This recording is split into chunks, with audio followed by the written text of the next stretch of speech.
And we're going to talk about pretty much the same thing as what he mentioned about preparing ourselves for the worst day of your life. But we're looking at it from the perspective of when we say priming, we always think 90% of the people here are probably IT people. When we say priming, the first thing that comes to mind is I need to train my users, right? But let's talk about the first responders as well. They need to be primed as well. Your armed forces needs to be primed. Your first responders needs to be primed. Your paramedics needs to be primed. That also means your SecOps teams also needs to be primed, right? Now, same with every other vendor presentation. I think Mr. Han Yong also did the same thing. Let's talk about stats. Now, average crowds of the data breach in 2024 globally, 4.8 million, all right? Average time to detect breach in 2024, 204 days. Average time to recover, 7.3 months. If we bring that into the context of the Philippine market, now, the first statement there is wrong. It's not average. This is the total amount of data loss, cost of data breach in 2024 in the Philippines.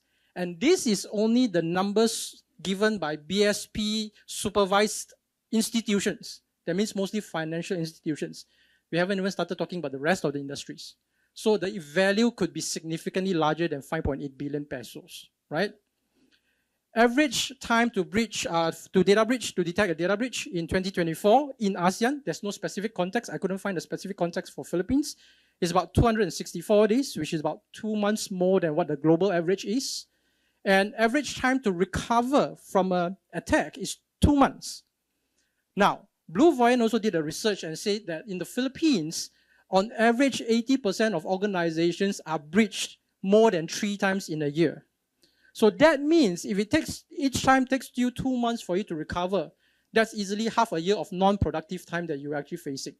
That's a lot of money lost for all organizations, right? So what happens on the worst day ever? On your worst day ever for us, for security professionals, is that when you are attacked and you have no idea what to do, right? In your organization today, in your SecOps teams today, in your IT teams today, it doesn't have to be a SecOps teams, it could be sometimes IT people who are responsible for security operations as well. Are there any one of these guys? Do they often find that your SecOps teams are questioning themselves, what do they need to do? What is the next step? Where do they even start? Or do you have SecOps teams that are wishing that they had this magic button here to click once and fix everything? Or, worst case, do you have people in your SecOps teams that are totally clueless? Right? Now, the reality of the situation is a lot of us feel that we all live in a movie, right? We always feel that when a crisis hits us, I will eventually figure out how to manage that crisis and come up on top. The reality is, no, that doesn't happen, right? You don't rise to the occasion. You only rise to the level of your preparation. That means if you're not ready for it, you'll never achieve it, right? Now, so everybody's given their definition of priming. So why not me why do I want to be different? I will also give you my definition of priming as well. But we look at it from the perspective of security operations. Now, priming essentially means rewiring your brain in such a way that you are ready for situations depending on the context of the situation. So from a security operations perspective, what that means is that your people needs to be ready to react to cyber attacks accordingly. All right? Accordingly does not mean when they see cyber attack, the first thing that they do is they scream. Right? Or they start deleting logs. All right? Of course, you want to make sure that when a cyber security or cyber event happens, your team needs to know how to react to it and how to know how to respond to it correctly. Now, if you notice the title of this slide, it says priming is not the same as preparing, which is also not the same as planning. Let's put that into context. When we say preparing, we are just making sure that we have the necessary tools to respond. That means having your XDRs, your EDRs, your NDRs, your firewalls, your technology is in place. When you talk about planning, that's talking about having all the necessary SOPs in place, needing to know what to do when you see a brute force attack, needing to know what to do when your user comes and complains to you and says, I got a ransom note on my screen right now. Priming is knowing which to choose at the right time. is knowing what tools to use best to face the particular situation that you are facing. And having to do that as second nature without having to put too much thought into it, reacting automatically. That's what we call muscle memory, right? So that's what we mean when we talk about priming from the perspective of security operations. So how do we start? Now, of course, because we're talking about security operations here, the main key person or the key function within your organization is the person who leads the entire security operations. Why? Because he's got context. He or she has got context. And he or she has got visibility of the entire security operations. But for them to start, the first thing that always has to happen is business alignment, right? Because you cannot just run your security operations without knowing clearly what you need to protect. Are your crown jewels physical items? Are your crown jewels digital items? Are your crown jewels all located in a single location or distributed across your country or distributed across the world? You need to understand where the context is. Then we talk about use cases and playbook tuning.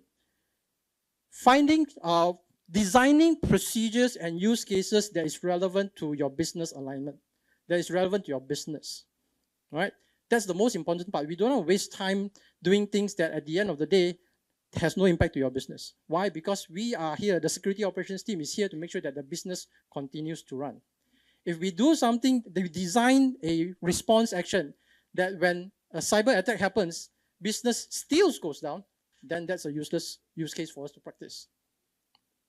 Then we talk about awareness and education. Now, I know I mentioned that we're not just targeting the users here for priming, we're talking more in terms of security operations, but awareness and education for the general populace within your organization is also still important because while security operations lead most of the activities when it comes to incident response, when it comes to reacting to a cyber attack, more often than not, your users are involved as well. You need to get information. You need to get data. You need to get your business leaders to be able to involve as well, right? At the same time, these are also the people who you need to make sure have the right understanding to avoid all these problems in the first place. That's why we always talk about awareness and education still being a part of it.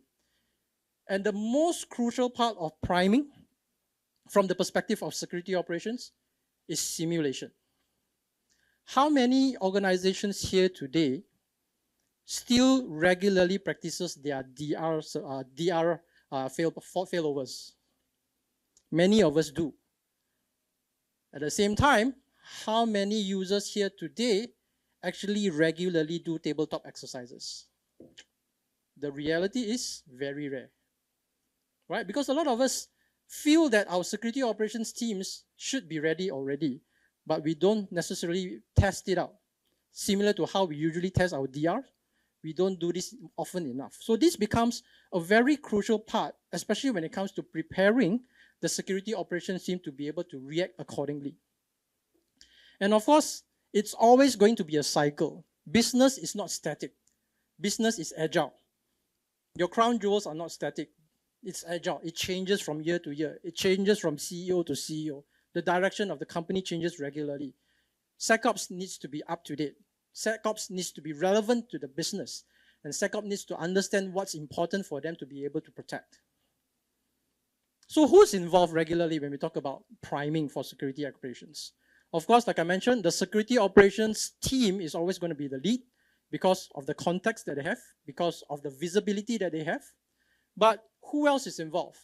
Now, the list can be quite substantial, especially if you look through the entire organization chart. But I'm just going to summarize it to a few key points. Most importantly, executives. Why? Simple. Money. We need money. We need budget for this to be done, right? Why? Because this translates to hiring the right teams, hiring the right people, hiring the right consultants, buying the right tools. And you need sponsorship from executives as well. Because when you run a tabletop exercise, when you run a simulation, you need to get a lot of people involved and not just the SecOps teams. Why? Because you want to be able to simulate the situation and respond accordingly as much as possible. The only way for you to get this done, to get coordination and compliance across multiple divisions in your organization, is through executive level sponsorship. So this plays a very critical role.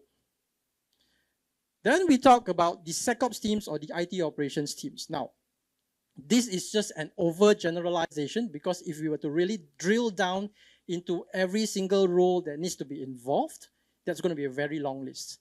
But one of the things that I saw that Lieutenant Colonel Quinto had in his slide was actionable threat intelligence. That's true. That's one of the key parties that needs to be involved in this as well, as part of the technical team. All right. Now, their involvement in this is to essentially make sure that whatever simulations or whatever activities that needs to be done, it is validated against the business alignment. It is validated against your technical environment. It is validated against your technical teams. All right. This is to make sure that you know where are your gaps when it comes to any sort of cyber attacks, and you are able to figure out what's the best way to overcome these gaps.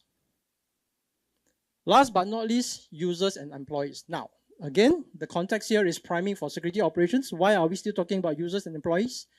These are the people who will help us validate whether our use cases are relevant to business operations, day to day.